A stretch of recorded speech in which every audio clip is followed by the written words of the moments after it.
Melanjutkan cerita sebelumnya, di mana Xiao Chen telah membunuh Kaisar Agung tahap ketiga. Dia adalah salah satu orang dari keluarga Shao, namanya Shao Jingxuan. Xiao Chen menggunakan tinju langit tahap ketiga. Dia juga mengorbankan salah satu lengan untuk menggunakan teknik tersebut. Di saat itu juga, penguasa alam Shenwu datang. Orang ini adalah salah satu teman terbaik Xiao Chen di kehidupan sebelumnya. Penguasa alam Shenwu dapat mengenali Xiao Chen. Setelah semuanya beres, mereka pergi ke tempat Shenwu untuk mengobrol. Shenwu mengatakan, setelah kematian Xiao Chen, Lin Yupei membunuh Raja Iblis dan satu persatu membunuh yang tertinggi. Dia juga menekan seluruh penjuru 9 alam. Beberapa hari yang lalu, dia juga menghancurkan gerbang depan kuil Buddha. Mendengar semua itu, Xiao Chen tersentak. Shenwu kembali mengatakan, dengan kejadian ini, terjadi perubahan aura di 9 alam. Mereka mengetahui kuil Buddha memiliki 3 yang tertinggi. Lin Yupei melepaskan kekuatan untuk menghancurkan salah satunya.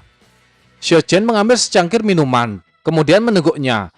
Dia memperkirakan reinkarnasi hidup dan mati Lin Yupei kemungkinan sudah mencapai tingkat 8.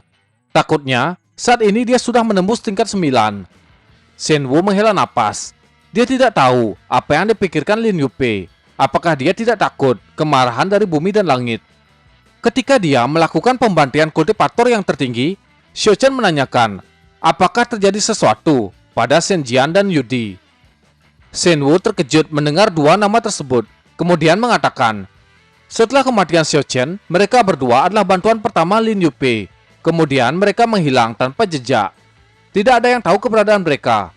Shenwu bertanya, apakah tujuan Xiao Chen selanjutnya pergi ke alam Changlan? Xiao Chen membenarkan sambil menatap telapak tangannya. Dia berkata, alam Changlan adalah tempat yang sangat melimpah di alam bawah, di mana dia bisa meningkatkan kultivasi dengan cepat. Mendengar jawaban Xiao Chen, Shenwu mengeluarkan sebuah benda. Itu adalah sebuah cincin penyimpanan. Begitu Xiao Chen melihat isi cincin, dia terkejut. Terdapat banyak harta. Ada lebih dari 20 artefak sihir rank 9, 2 artefak sihir surga tingkat 1. Xiao Chen merasa Shenwu begitu kaya. Shenwu mengatakan, dia mengumpulkan semua itu selama bertahun-tahun. Melihat kebaikan Shenwu, Xiao Chen tidak bisa menolak. Setelah 10 hari, dia akan pergi ke alam Changlan. Xiao Chen akan menyulitkan Shenwu untuk membuka portal ke alam Changlan. Bagi Shenwu, membuka portal adalah masalah kecil. Dia merasa Xiao Chen telah akrab dengan keluarga Jiang. Informasi dari temannya, keluarga Jiang di alam atas mengalami perubahan. Kemungkinan muncul kekuatan yang luar biasa di keluarga tersebut. Bisa dikatakan, kekuatan tersebut berasal dari luar wilayah mereka. Xiao Chen juga terkejut mendengar hal itu. Si Tam, yang sebelumnya memejamkan mata, tiba-tiba membuka mata setelah mendengar perkataan Shenwu. Shenwu menegaskan, semua itu hanyalah kabar burung. Berpindah ke alam atas, kediaman Lin Yupei. Dia bersama 2 orang, yaitu Shen Jian dan Yudi. Lin Yupei bertanya, apakah mereka berdua sudah siap? Kedua orang ini sudah siap. Mereka bertiga menghilang pergi ke sebuah tempat. Berpindah ke laut. Terdengar hembusan angin dan gemercik air yang berbenturan dengan karang. Namun, ada yang aneh dengan warna air tersebut. Kedua orang yang bersama Lin Yupei merinding. Mereka merasa takut. Apakah ini adalah laut hitam? Lin Yupei membenarkan. Ini memanglah laut hitam, satu-satunya jalan keluar dari dunia. Sebuah benda keluar dari tangan Lin Yupei. Benda itu berbentuk bulat. Lin Yupei membentuk sebuah segel. Benda seperti bola melayang ke atas laut hitam. 2 orang yang bersama Lin Yupei juga membuat segel tangan. Bola yang melayang mulai bersinar, dan mereka bertiga melepaskan kekuatan mengarah ke bola tersebut. Air laut hitam mengamuk, melesat, membentuk gelombang besar. Mereka berdua tersenyum senang. Tindakan mereka telah berhasil. Sebuah portal muncul menuju dunia luar. Lin Yupei mengatakan, untuk membuka portal menuju dunia luar membutuhkan 3 aura makhluk tertinggi dan peninggalan Buddha kuno yang bisa menekan kejahatan surga. Kedua orang di belakang Lin Yupei sangat senang. Mereka berpikir, dengan terbukanya portal, mereka akan menjadi dewa. Lin Yupei menyuruh Shen Jian untuk memeriksa portal. Shen Jian pun melompat menuju portal, sedangkan mereka berdua menunggu. Begitu Shen Jian masuk, tidak ada suara apapun. Hanya terdengar tiupan angin dan percikan air. Tiba-tiba, teriakan kesakitan muncul. Potongan tubuh Shen Jian keluar dari portal. Wanita yang bernama Yudi memucat. Shen Jian keluar berlumuran darah, meminta pertolongan. Salah satu lengannya sudah menghilang. Sesosok makhluk aneh keluar dari portal. Dia mengejar Shen Jian. Makhluk itu semakin dekat dengan Shen Jian. Mulut kecilnya berubah menjadi raksasa. Kemudian, dia berniat melahap Shen Jian. Pada akhirnya, Shen Jian dimakan oleh makhluk tersebut. Lin Yupei tidak terkejut. Sepertinya, apa yang terjadi sudah dia perkirakan. Berbeda dengan Yudi, dia ketakutan, wajahnya memucat. Darah Shen Jian berjatuhan ke laut. Yudi bertanya, apakah makhluk ini berasal dari luar? Kenapa dia sangat menakutkan? Makhluk itu tiba-tiba menghilang dan muncul di depan Yudi, hendak menerkam dan ingin memakannya. Namun sebuah cahaya menyelimuti tubuh makhluk ini.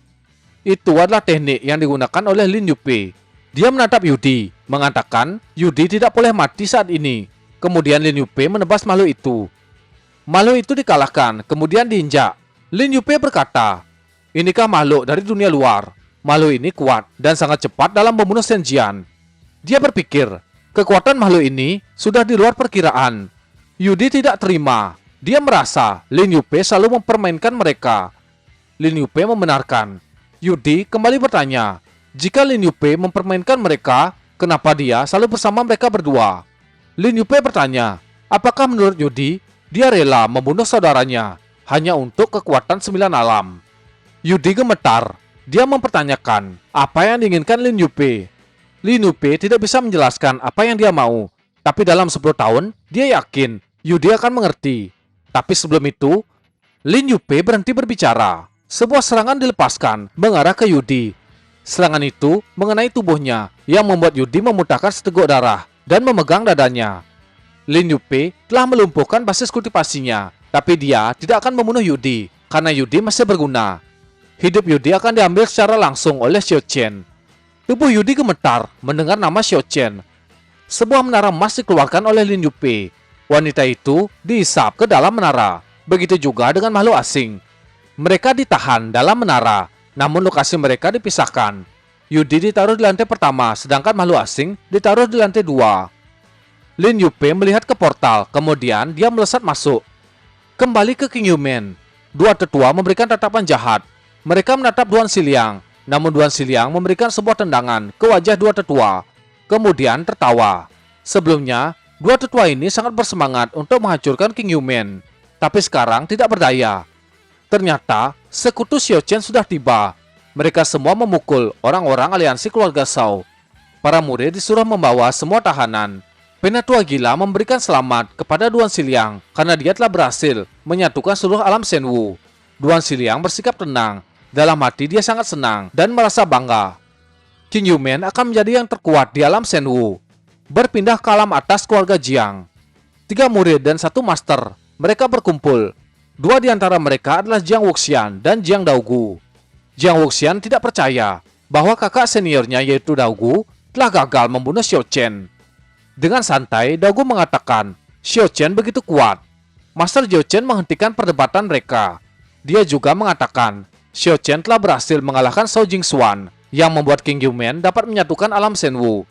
Dia juga memerintahkan 3 murid untuk keluar. Master Xiao Chen merasakan firasat buruk. Tiba-tiba, gumpalan asap hitam muncul. Itu adalah Raja Hitam. Kedatangan Raja Hitam mengejutkan Master Xiao Chen. Dia segera berlutut dan memberi sapaan. Sebuah tamparan mendarat di wajah Master Xiao Chen. Raja Hitam sangat marah dengan kegagalan Master Xiao Chen. Tubuh Master Xiao Chen bergetar. Dia begitu takut dengan Raja Hitam dan segera meminta maaf. Raja Hitam tidak menyangka Master Xiao Chen bahkan gagal menangani masalah sekecil ini. Apa untungnya dia mempertahankan keluarga Jiang. Raja Hitam mengangkat tangan, aura gelap terus keluar dari tangannya. Master Xiao Chen merasa Raja Hitam sangat marah, dia dalam bahaya. Dengan cepat, Master Xiao Chen memohon agar Raja Hitam tenang, kemudian meminta sedikit waktu lagi. Dia akan segera membawa Jiang Meng kepada Raja Hitam. Raja Hitam akan memberikan satu kesempatan.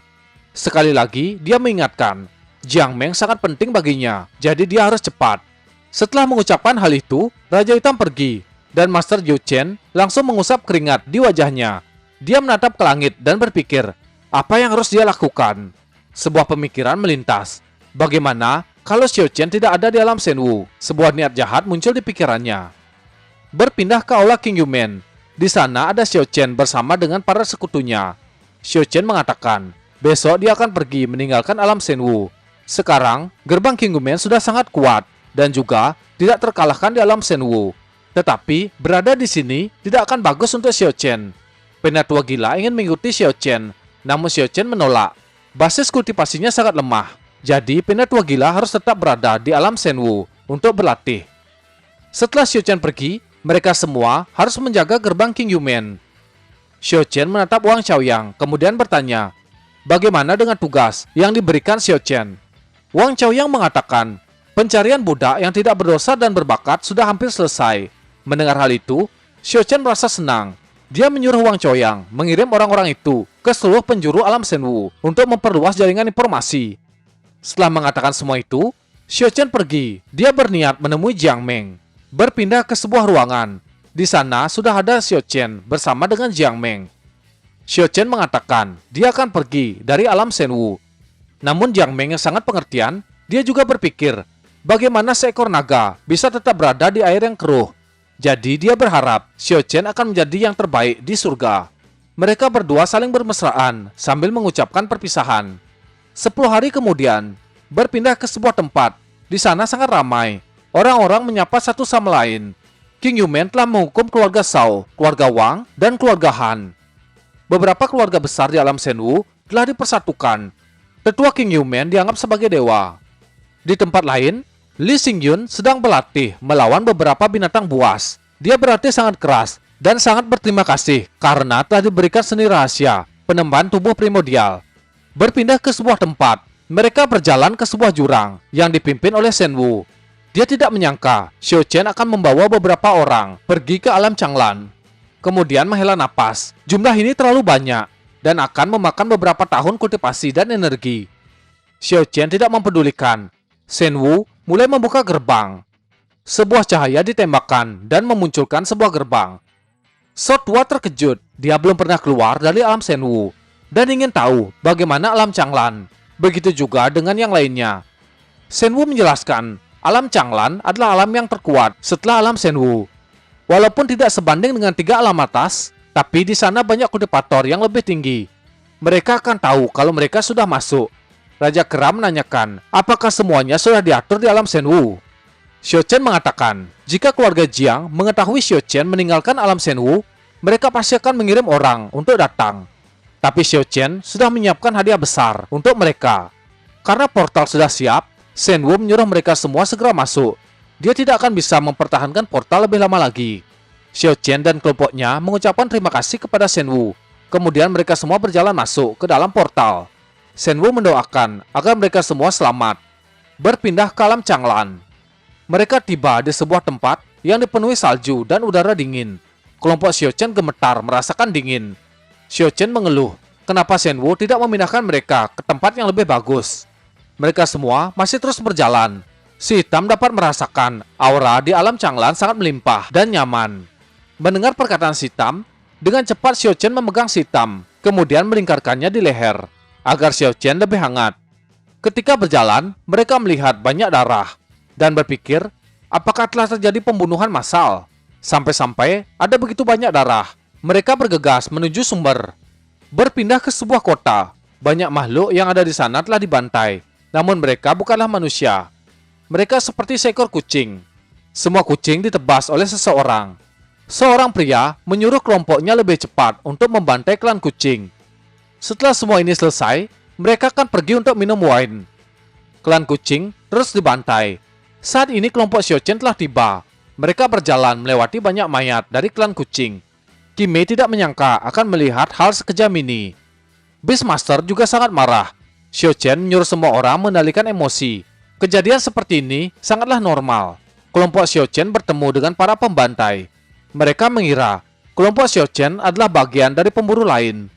Xiao Chen dihentikan. Pemimpin pemburu mengatakan, klan kucing adalah bangsa mereka. Xiao Chen menjawab, pertandingan berburu klan kucing sangat populer di sini. Walaupun tim pemburu ingin membunuh, itu tidak bisa dikendalikan oleh pemburu lain. Pemimpin dari pemburu tertawa mendengar perkataan Xiao Chen. Kemudian dia mengancam Xiao Chen. Jika kelompok Xiao Chen tidak pergi sekarang juga, mereka akan membunuhnya. Beastmaster meminta Xiao Chen menyelamatkan klan iblis kucing. Xiao Chen memberikan izin. Beastmaster boleh melakukan apapun yang dia mau. Mendengar hal itu, Beastmaster langsung melesat maju, menyerang pemburu. Anggota pemburu merasa Beastmaster berniat merebut mangsa mereka, jadi mereka tidak akan berbelas kasih. Para pemburu mengeluarkan kekuatan mereka. Aura membunuh dari tubuh mereka keluar. Xiao Chen akan menyerahkan orang-orang ini kepada Beastmaster. Beastmaster tidak tinggal diam. Dia menggunakan teknik jiwa binatang buas. Para pemburu dipukul dan ditendang. Para pemburu merasa Beastmaster adalah orang yang kejam. Dia membantai semua orang. Yang tersisa hanya pemimpin pemburu. Tubuhnya gemetar. Dia ditatap oleh Beastmaster. Mereka tidak percaya. Kelompoknya telah berada di kultivasi ilahi. Jadi bagaimana bisa mereka dikalahkan? Pemimpin pemburu meminta pengampunan agar Beastmaster tidak membunuhnya, sambil mengatakan dia berasal dari keluargamu di kota Tianyu. Jika Beastmaster berani membunuhnya, keluargamu tidak akan melepaskan mereka. Namun ancaman tersebut tidak dihiraukan oleh Beastmaster. Beastmaster berjalan, kemudian membunuh orang tersebut. Beastmaster berjalan melewati klan kucing. Melihatnya menyelamatkan klan mereka, suku kucing memberi hormat kepada Beastmaster. Xiao Chen mengatakan, kelihatannya klan kucing ini ingin mengikuti Beastmaster dan Xiao Chen tidak mempermasalahkan. Beastmaster akan membawa mereka semua. Kime mendekat ke Xiao Chen. Dia bertanya, apakah klan iblis kucing ini tidak bisa berbicara bahasa manusia? Xiao Chen mengatakan, klan iblis kucing pada umumnya menjadi budak. Tubuh pria sangat kuat untuk bertarung dan tubuh wanita sangat lembut. Kadang dijadikan budak oleh beberapa orang. Daging klan kucing sangat enak, tapi kebanyakan pemburu menangkap mereka hidup-hidup. IQ mereka tidak jauh lebih rendah dibandingkan manusia, kecuali mereka tinggal di tempat terpencil sepanjang tahun. Pasti ada beberapa dari mereka yang bisa berbicara manusia. Xiao Chen memejamkan mata. Dia akan menyerahkan klan iblis kucing kepada Beastmaster. So tua berpikir, setelah mereka datang ke alam Changlan, mereka sudah membuat keributan. Kedengarannya, kota Tianyu adalah kota besar. Xiao Chen menoleh. Dia mengatakan tidak pernah berniat mencari masalah, tapi masalah itu yang mendatanginya. Xiao Chen memutuskan untuk beristirahat. Berpindah ke kota Tianyu, banyak anggota klan kucing yang telah ditangkap, tangan mereka diborgol. Xiao Chen juga sampai di sana bersama kelompoknya. Salah satu orang di kota tersebut melihat Xiao Chen memiliki banyak klan iblis kucing dan menanyakan dari mana asal tim mereka. Pria itu melihat Beastmaster yang sangat menyeramkan dan memberi tekanan membunuh. Orang tersebut merasakan ancaman, namun dia tetap mengatakan, untuk masuk ke kota ini, tim pemburu harus membayar koin emas. Di lain sisi, Kime menatap kota, merasakan kota tersebut sangat besar.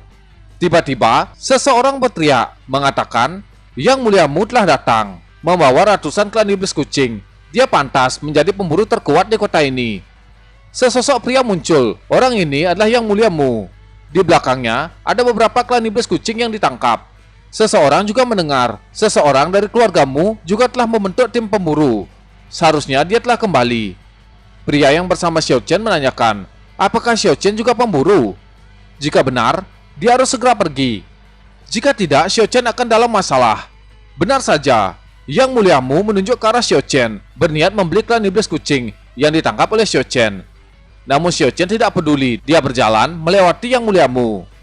Yang Muliamu semakin kesal, dia tidak percaya ada orang yang berani mengabaikannya. Dia kembali berteriak, mengatakan dia akan membeli semua klan iblis kucing yang telah ditangkap Xiao Chen. Sebuah cincin yang berisikan koin emas dilempar ke kaki Xiao Chen, sambil mengatakan cincin tersebut seharusnya cukup untuk harga klan iblis kucing. Xiao Chen menginjak dan menghancurkan cincin tersebut, kemudian mengajak kelompoknya pergi. Amarah Yang Muliamu meluap. Dia memerintahkan pasukan maju menyerang kelompok Xiao Chen. Dengan cepat, mereka semua mengelilingi kelompok Xiao Chen. Yang Muliamu mengetahui Xiao Chen adalah kelompok pemburu baru di kota Tianyu. Kalau ada yang berani menyinggungnya, sama saja dia menyinggung semua orang. Yang Muliamu bernama Mu King. Xiao Chen mengelus kepala. Seperti yang dia katakan sebelumnya, dia tidak mencari masalah, tapi masalah yang mendatanginya. Kelompok Xiao Chen menghela napas. Sepertinya apa yang dikatakan Xiao Chen itu memang benar. Mu King mendekat ke Xiao Chen. Dia memberikan ancaman sambil menyuruh Xiao Chen memberikan semua klan iblis kucingnya. Xiao Chen bertanya, apa yang akan terjadi jika dia tidak melakukan perintah tersebut? Jika seperti itu, Muking akan membuat darah Xiao Chen tersebar di jalanan kota ini. Xiao Chen tersenyum, kemudian menepuk bahu Muking. Beban yang berat dirasakan olehnya. Dia terjatuh, tertunduk di tanah. Xiao Chen akan melakukan hal yang sama jika Muking mengganggunya.